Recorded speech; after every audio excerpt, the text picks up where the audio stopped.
অশান্ত হয়ে উঠছে বাংলাদেশ এবং বাংলাদেশের টার্গেটে কিন্তু এবার ভারত।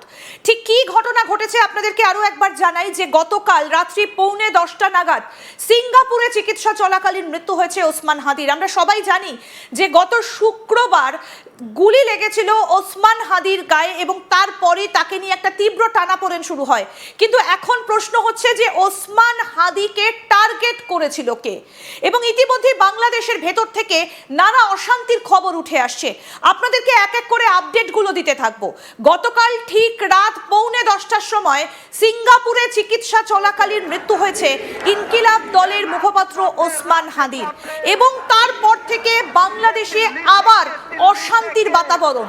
এবং এই মুহূর্তে যে ছবি আপনাদেরকে আমরা দেখাচ্ছি, যে ভিডিও আপনাদেরকে আমরা দেখাচ্ছি, এখানে ভারত বিরোধী স্লোগান দেওয়া হচ্ছে।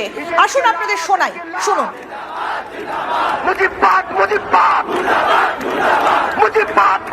সংসদে সংসদে রাজপথে রাজপথে দিল্লি থেকে পিন্ডি থেকে মস্কো থেকে ইনকিলাব ইনকিলাব মুজিবাদ মুজিবাদ মুজিবাদ মুজিবাদ মুজিবাদ মুজিবাদ মুজিবাদ মুজিবাদ ইনকিলাব। আমরা এই মুহূর্তে ঢাকার শাহবাগের ছবি আপনাদেরকে আমরা দেখাচ্ছি, এবং গতকাল রাতের এই স্লোগান, এবং সরাসরি আপনারা শুনলেন যে দিল্লির বিরুদ্ধে স্লোগান দেওয়া হচ্ছে। কিন্তু কেন টার্গেট ভারত? আপনাদেরকে বলি, গত শুক্রবার একটা বিকৃত ম্যাপ সামনে এনেছিল এই ওসমান হাদি, এবং তাতে ভারতের বেশ কিছু অংশকে ঢুকিয়ে দেওয়া হয়েছিল। এই মুহূর্তে সেই ম্যাপটা আপনাদেরকে আমরা দেখাচ্ছি, এবং এই ম্যাপ প্রকাশের কিছুক্ষণ পরই গুলিবিদ্ধ হয়েছিলেন ওসমান হাদি, এবং তারপরেই একটা টার্গেট করা হয় ভারতের দিকে, এবং বলা হয় যে এই ঘটনার সঙ্গে ভারতের যোগ রয়েছে। এবং ইতিমধ্যেই আমরা জানি যে ভারতের দিকে একাধিক অভিযোগের আঙুল তোলা হচ্ছে, ভারত বিরুদ্ধ স্লোগান আবার দেওয়া হচ্ছে ঢাকার রাজপথে। কিন্তু কে গুলিটা চালিয়েছিল, ওসমান হাদিকে টার্গেট কে করেছিল? যদিও বাংলাদেশের তরফ থেকে যে বক্তব্য আমরা এখনো পর্যন্ত জানতে পেরেছি যে আওয়ামী লীগের যে ছাত্র দল বা ছাত্রলীগ, তারই এক ছাত্র নেতার বিরুদ্ধে এই অভিযোগ, এবং বাংলাদেশের তরফ থেকে এটাও বলা হচ্ছে যে সে নাকি এই মুহূর্তে ভারতে এসে লুকিয়ে রয়েছে। এটা বাংলাদেশের তরফ থেকে বলা হচ্ছে। গতকাল 10:45টার সময় সিঙ্গাপুর থেকে যখন খবর আসে যে ওসমান হাদির মৃত্যু হয়েছে, তারপরই দেখা যায় বাংলাদেশের পরিস্থিতি আবার উত্তপ্ত হতে থাকে।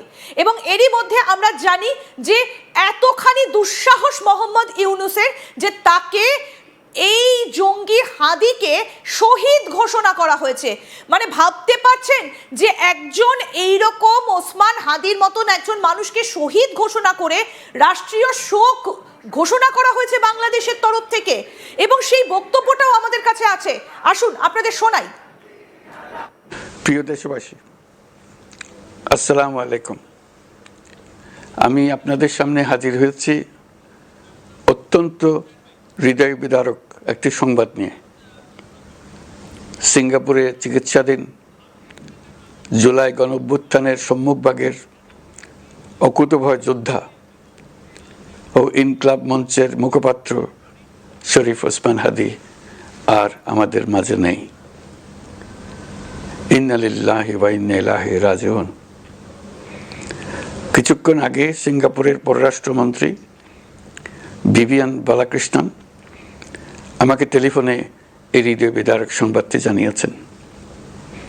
ফেসিবাদ ও আধিপত্যবাদ বিরোধী সংগ্রামের এই অমর সৈনিককে মহান রাব্বুল আলামিন শহীদ হিসেবে কবুল করুন, এই দোয়া করি।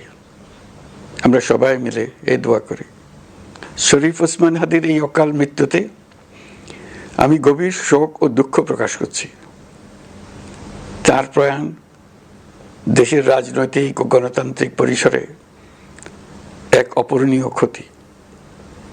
আমি তার রুহের মাগফিরাত কামনা করছি এবং শোক সন্তপ্ত স্ত্রী, পরিবারের সদস্যবৃন্দ, স্বজন ও সহকর্মীদের প্রতি গভীর সমবেদনা জানাচ্ছি। শহীদ ওসমান হাদির স্ত্রী ও একমাত্র সন্তানের দায়িত্ব সরকার গ্রহণ করবে।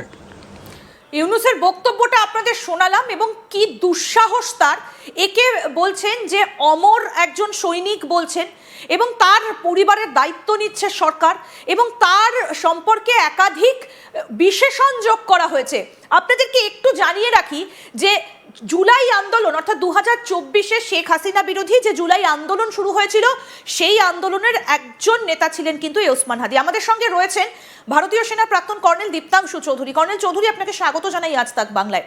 সবটা আপনাদেরকে দেখালাম, শোনালাম মোহাম্মদ ইউনূসের বক্তব্য, কিন্তু এখন প্রশ্ন হচ্ছে হাদিকে মারলো কে? একটা বিকৃত ম্যাপ প্রকাশের কয়েক ঘন্টার মধ্যে সে গুলিবিদ্ধ হয়।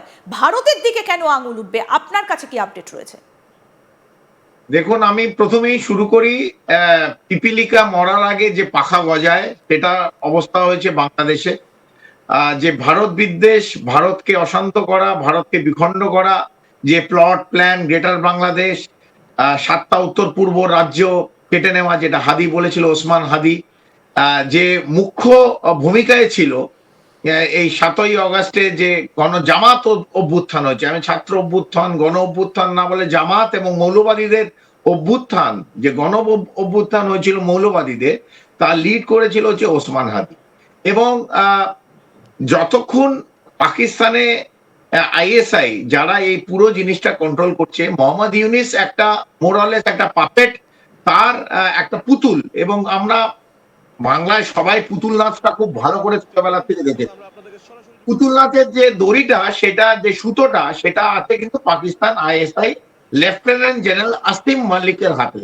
এই কথা, এই নামগুলো হয়তো অনেকে বলেননি মেইন স্ট্রিম মিডিয়া, আমি বলছি লেফটেন্যান্ট জেনারেল আসিম মালিক, উনি হচ্ছেন ডিজিআইএসআই। এবং যে হাদিকে হত্যা করেছে তারা দেখছিল যে বাংলাদেশে যে মবক্রেসি অথবা মৌলবাদী যেভাবে একখানা ইন্টারনাল রাইট লাগানো যায়, সেটা ওদের মধ্যে কাউকে যদি আমরা মারতে পারি, এটা একটা প্ল্যান, এটা একটা ওদের প্লেবুক, আইএসআই প্লেবুক। এই যে লোকের যে আবেগ, ভারত বিরোধী আবেগ, সেটাকে যদি বাইরে প্রকাশ করতে হয়, বহিঃপ্রকাশ করতে হয়, তাহলে হাদির মতন একজন লোককে মেরে দিতে হবে। এবং একইভাবে এই ডিজিআইএসআই একজন জঙ্গি পাঠা, এবং আমাদের সূত্র বলছে, আমরা জানি না, সেই তারাই নাকি এই 3জন ছিল। হাদি একটা বিস্তাপন ছিল এবং ঢাকা, এটা একদম ঢাকা রয়েছে, সেখানে তাকে গুলিবিদ্ধ করা। তো আপনি বলছিলেন যে ভারতে পালিয়েছে, না, ভারতে পালায়নি, মেরে আবার পাকিস্তানে চলে গেছে, নেপাল হয়ে দুবাই হয়ে পাকিস্তান চলে গেছে।